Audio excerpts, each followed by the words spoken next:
Sir Francis, sino-sino ba yung kinakailangan kumuha po nitong NAMAC? Sir Adrian, para po sa mga estudyante na mga pre-baccalaureate maritime, Mhm.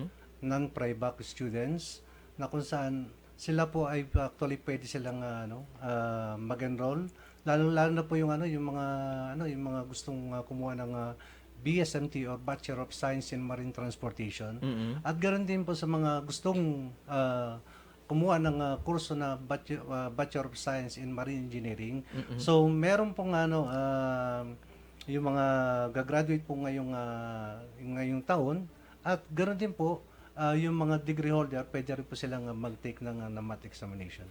So, ibig sabihin po, kahit po mayroon ng natapos po sila, mayroon na silang profession at gusto po nila na kumbaga maging marino, ay pwede pa rin po silang mag-take po nitong exam na ito? Yes sir, yes sir. Pwede po. Mm.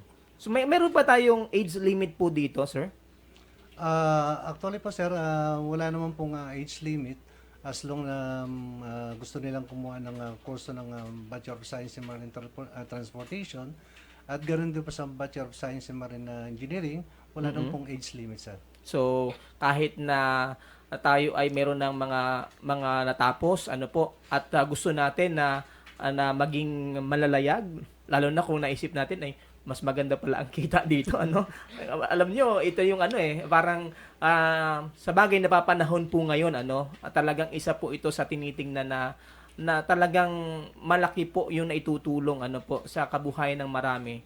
Malaki. In reality, talagang malaki ang sweldo ng mga, lalo na kung nasa international na mga navigation, ano po itong ating mandaragat. Talagang malaki ang kinikita, ano po.